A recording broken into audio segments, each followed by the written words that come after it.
ओम शांति। आज 5 अगस्त 2022 के बाबा के साकार महावाक्य।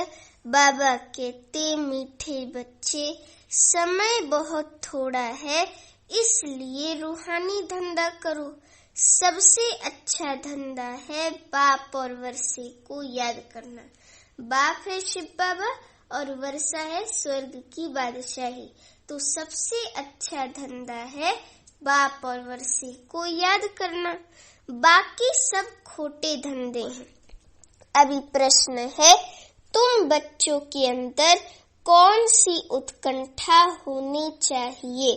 उत्तर है, कैसे हम बिगड़ी हुई आत्माओं को सुधारें, सभी को दुख से छुड़ाकर 21 जन्मों के लिए सुख का रास्ता बतावें, सबको बाप का सच्चा परिचय दे। ये उत्कंठा तुम बच्चों में होनी चाहिए।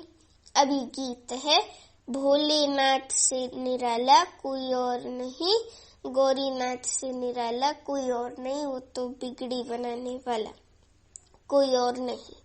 अभी बाबा कहते ओम शांति। भोलानाथ बच्चों को ओम शांति का अर्थ भी समझाते हैं। खुद भी कहते हैं ओम शांति, तो बच्चे भी कहते हैं ओम शांति।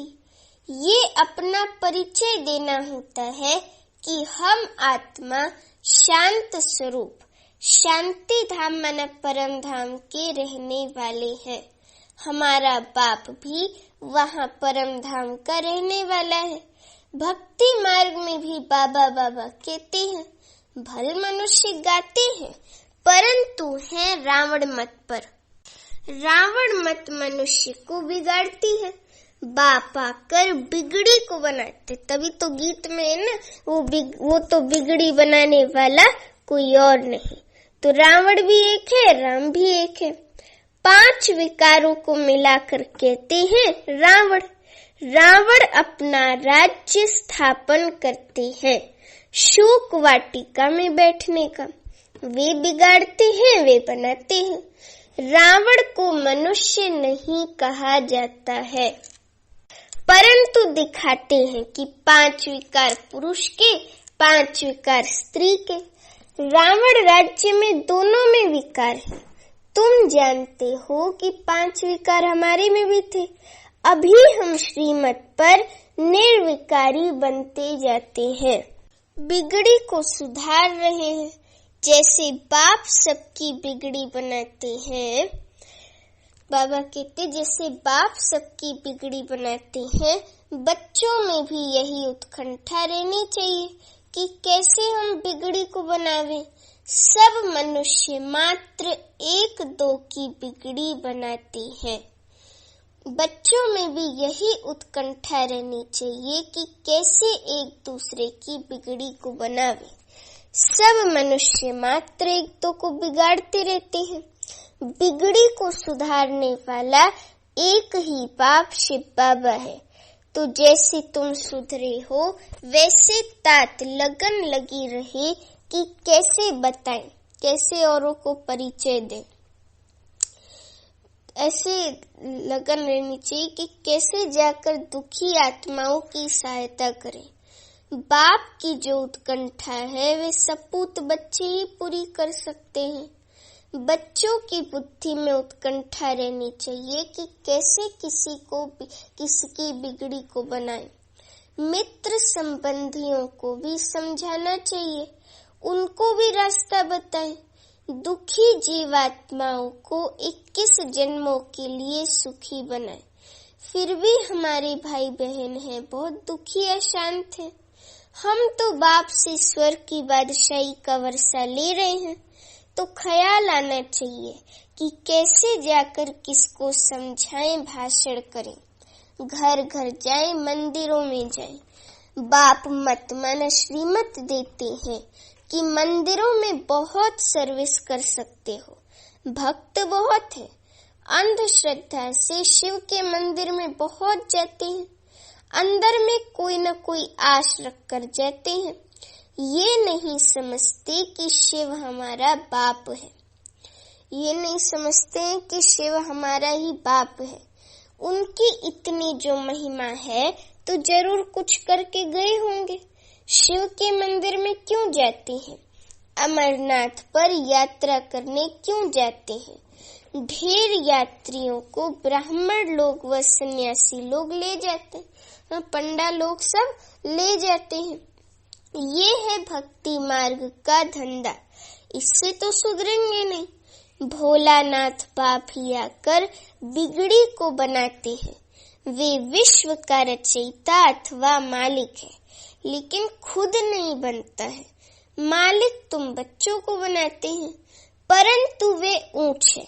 उनसे वर्षा मन स्वर्ग की बादशाही का वर्षा मिल रहा है।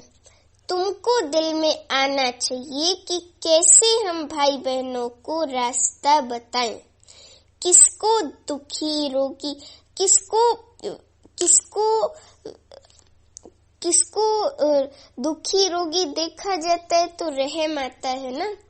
बाप कहते हैं, अभी हम तुमको ऐसा सुखी बनाते हैं जो आधा कल्प के लिए, माना आधा कल्प सत्युग त्रेता के लिए रोगी नहीं होंगे। तो तुम बच्चों को औरों को भी सुख धाम सत्युग का रास्ता बताना है। सर्विस की उत्कंठा वाले एक जगह रह नहीं सकेंगे। समझेंगे कि हम भी जाकर किसको सुख धाम का रास्ता बताएं। बाबा तो बहुत ललकार करते हैं। अविनाशी ज्ञान रत्नों की पूरी धारणा होगी तो बहुतों का कल्याण कर सकते हैं। इस राजाई की स्थापना में पैसे की दरकार नहीं रहती है। वो लोग तो आपस में लड़ते झगड़ते रहते हैं रावण की मत पर। हम रावण से राज्य छीनते हैं। राम राज्य राम द्वारा ही मिलता है। राम राज्य जो है वो राम शिव बाबा द्वारा ही मिलता है। सत्युग में राम राज्य शुरू होता है। यहाँ कलयुग में राम राज्य कहाँ से आया? ये तो रावण राज्य है, सब दुखी हैं। ये बात तुम सभी को समझा सकते हो। पहले उन्हें समझाना है कि जो गरीब हैं, व्यापारी हैं। बाकी बड़े आदमी तो कहेंगे कि हमको फुर्सत नहीं है, हम बिजी हैं। समझते हैं कि हम भारत को स्वर्ग बना रहे हैं, प्लान करते रहते हैं। लेकिन बाबा कहते, तुम जानते हो कि शिव बाबा बिगर कोई स्वर्ग बना नहीं सकते। अभी टाइम बाकी थोड़ा है। राम राज्य स्थापन करने में ढील नहीं करनी है। रात दिन फुरना रहना चाहिए। कैसे किसको दुख से छुड़ाएं। बच्चों को ये दिल में आना चाहिए कि कैसे भाई बहनों को रास्ता बताएं। अभी सब रावण की मत पर हैं। बाप तो बाप है जो बच्चों को आकर स्वर्ग की बादशाही का वर्षा देते हैं। मनुष्य कोर्ट में जाकर कहती है कि ईश्वर को हाजिर नाजिर जान सच कहता हूँ। परंतु अगर वे सर्वव्यापी है तो फिर प्रार्थना किसकी करते हैं? अगर वो सर्वव्यापी है तब तो सब जगह व्यापक है उनके अनुसार, फिर तो उनके अंदर भी व्यापक है, तो फिर पुकारते क्यों है उसको? तो ये गलत बात है। ना ही भगवान सर्वव्यापी है और ना ही जो है भगवान नाम रूप से न्यारा है। तो उनको कुछ भी पता नहीं है। बाप शिव बाबा बार बार समझाते हैं कि मित्र संबंधियों को जगाओ, उनको ज्ञान दो। तुम बच्चों को बड़ा मीठा बनना है, क्रोध का अंश भी ना हो। परंतु सब बच्चे तो ऐसे बन नहीं सकते। बहुत बच्चे हैं जिनको माया एकदम नाक से पकड़ लेती है। कितना भी समझाओ तो भी सुनते ही नहीं। बाप भी समझते हैं कि शायद टाइम लगेगा। जब सब अच्छी रीति बाप की सर्विस में लग जाए तो शौक भी तो चाहिए ना, जो आकर कहें कि बाबा हमको सर्विस पर भेजो, हम जाकर औरों का कल्याण करें। परंतु बोलते नहीं। बच्चों का धंधा ही है सच्ची गीता सुनाना। अक्षर ही दो है, अल्फ और बे। बाबा ने अच्छी तरह युक्ति समझाई है। पहली बात ही ये है कि परम पिता परमात्मा से आपका क्या संबंध है। नीचे में प्रजापिता ब्रह्मा कुमारी नाम लिखा हुआ है। बाबा बहुत नया तरीका बहुत सहज बताते हैं। ब्लिसफुल तो बच्चों को ही बाप समान रेम दिल बनना है। इन चित्रों में तो बहुत बड़ा खजाना है। स्वर्ग के मालिक बनने की इनमें युक्ति है। बाप तो बहुत युक्तियां निकालते रहते हैं। कल्प पहले भी निकली थी और अब भी निकाली हैं। मनुष्यों को टच होगा कि ये बात तो बड़ी अच्छी है, बाप से जरूर वर्षा मिलेगा। ये भी लिख दो कि स्वर्ग के वर्षे के तुम हकदार हो। आकर समझो, बहुत सहज बात है। सिर्फ बोर्ड बनाकर अच्छी अच्छी जगह पर लगाना है। 10-20 स्थानों पर बोर्ड लगाओ। ये एडवर्टाइजमेंट भी डाल सकते हो। हमारे जो बिछड़े हुए बच्चे होंगे उनको ये अक्षर लगेंगे दिल में, उनको ये अक्षर तीर की तरह दिल में लगेंगे। कहेंगे कि पता तो निकाले कि ये क्या समझाते हैं। ये भी लिखा हुआ हो कि इस पहेली को समझने से तुम मुक्ति जीवन मुक्ति को पा सकते हो 1 सेकंड में। बाप कहते हैं कि अगर अपनी जीवन बनानी है तो सर्विस करो। सागर पास आकर रिफ्रेश हो, फिर सर्विस करनी है। भक्ति मार्ग में तो आधा कल्प धक्के खाए हैं। भक्ति मार्ग में तो दर ठोकरें खाई हैं, भटके हैं। तो भक्ति मार्ग में तो आधा कल्प धक्के खाए हैं। यहाँ तो 1 सेकंड में बाप को जान, बाप से स्वर्ग की बादशाही का वर्षा पाना है। बाबा कहते कि सबकी वानप्रस्थ अवस्था है, मौत सामने खड़ा है। सबसे अच्छा धंधा है ये। बाकी जो भी मनुष्य धंधे करते हैं वे है खोटे। एक धंधा सिर्फ करना है, बाप और वर्षे को याद करो। कॉलेजों में जाकर प्रिंसिपल को समझाओ तो पढ़ने वाले भी समझे कि तुम कितना सहज वर्षा ले रहे हो। जितना हो सके बाप शिव बाबा को याद करो। अच्छा, मीठे मीठे सीखी लती बच्चों प्रति माता पिता बाप दादा का याद प्यार और गुड मॉर्निंग। रूहानी बाप की रूहानी बच्चों को नमस्ते। अभी हम रूहानी बच्चों की रूहानी माता पिता बाप दादा को याद प्यार गुड मॉर्निंग और नमस्ते। अभी धारणा के लिए मुख्य सार। पहली पॉइंट, बहुत बहुत मीठा बनना है। क्रोध का अंश भी निकाल देना है। बाप समान रहम दिलपन, सर्विस पर तत्पर रहना है। अभी दूसरी पॉइंट है, मौत सामने खड़ा है, वानप्रस्थ अवस्था है, इसलिए बाप को और वर्षे को याद करना है। भारत को राम राज्य बनाने की सेवा में अपना सब कुछ सफल करना है। अभी वरदान है, दे अभिमान के अंश मात्र की भी बलि चढ़ाने वाले महाबलवान भव। दे अभिमान के अंश मात्र की भी बलि चढ़ाने वाले महाबलवान भव।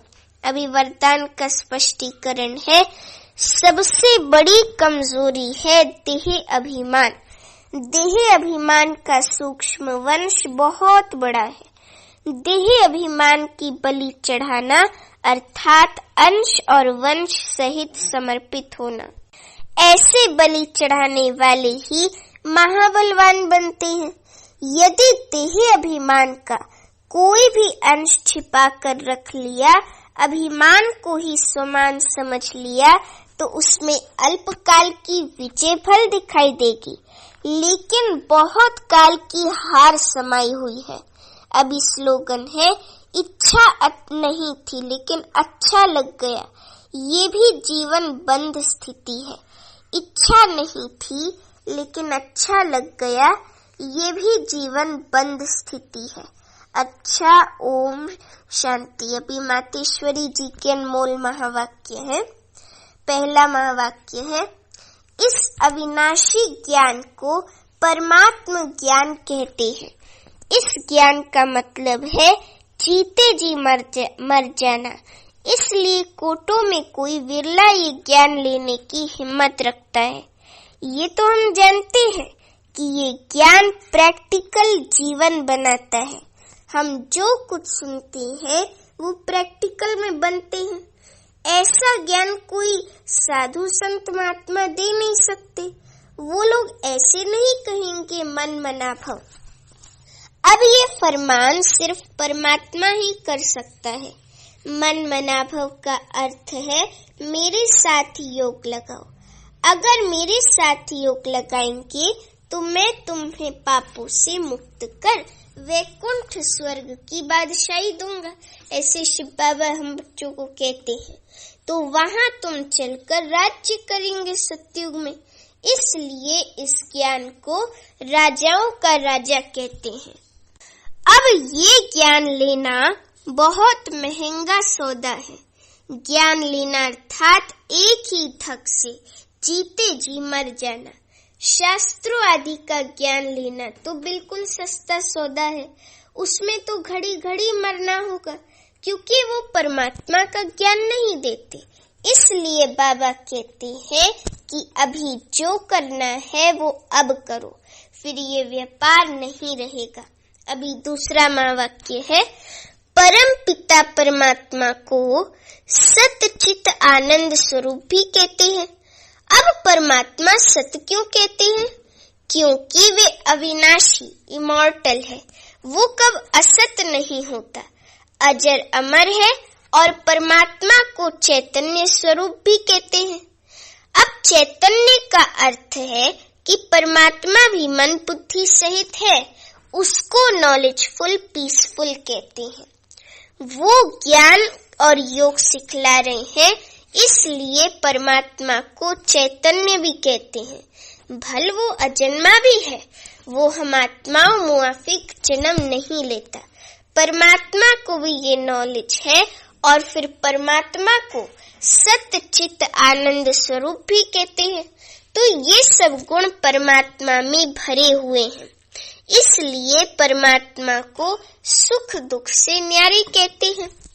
हम ऐसे नहीं कहेंगे कि परमात्मा कोई दुख दाता है। नहीं, वो सदा सुख आनंद का भंडार है। जब उसके गुण ही सुख आनंद देने वाले हैं, तो फिर हम आत्माओं को वे दुख कैसे दे सकते हैं? और भला लौकिक बाप भी जब अपने बच्चे को सुख देने की कोशिश करता है, कभी दुख नहीं देता है, तो वो निराकारी पारलौकिक बाप कैसे दुख देगा? तो वो हमें दुख नहीं बल्कि सुख की दुनिया में ले जाते हैं। वो हमें दुख नहीं देते बल्कि सुख देते हैं। अभी तीसरा टॉपिक है, बहुत मनुष्य ऐसे समझ बैठे हैं कि ये जो अनादि बना बनाया ड्रामा चल रहा है वो सारा परमात्मा चला रहा है। इसलिए वो कहते हैं कि मनुष्य के कुछ ना ही हाथ करन करावन स्वामी है। सब कुछ परमात्मा ही करता है। सुख दुख दोनों भाग परमात्मा ने ही बनाया है। अब ऐसी बुद्धि वालों को कौन सी बुद्धि कहा जाएगा? पहले उन्हों को ये दुख दोनों भाग उन्हों को ये समझना जरूर है कि ये अनादि बनी बनाई सृष्टि का खेल ऑटोमेटिक चलता रहता है।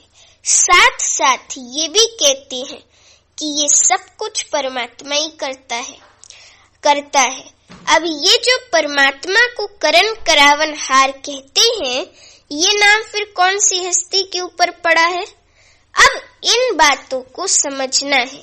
पहले तो ये समझना है कि जो सृष्टि का अनादि नियम है वो तो बना बनाया है, लेकिन जैसे परमात्मा अनादि है वैसे ये चक्र भी आदि से लेकर अंत तक अनादि अविनाशी बना बनाया है। जैसे बीज में अंडरस्टूड वृक्ष का ज्ञान है और वृक्ष में अंडरस्टूड बीज है, दोनों कंबाइंड है, दोनों अविनाशी हैं।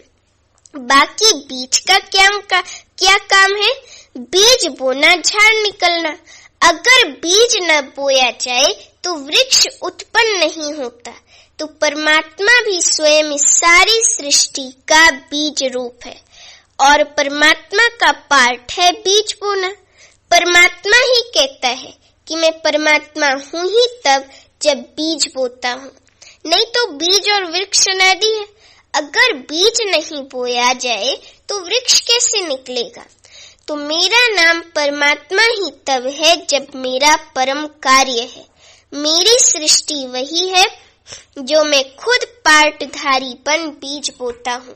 शिव बाबा कहते कि मैं सृष्टि की आदि भी करता हूँ और अंत भी करता हूँ। मैं करणधारीपन बीज बोता हूँ, आदि करता हूँ बीज बोने समय, फिर अंत का भी बीज आता है, फिर सारा झाड़ बीज की ताकत पकड़ लेता है।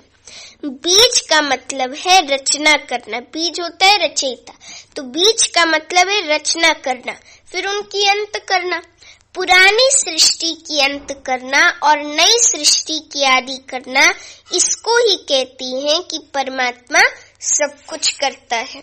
अच्छा, ओम शांति।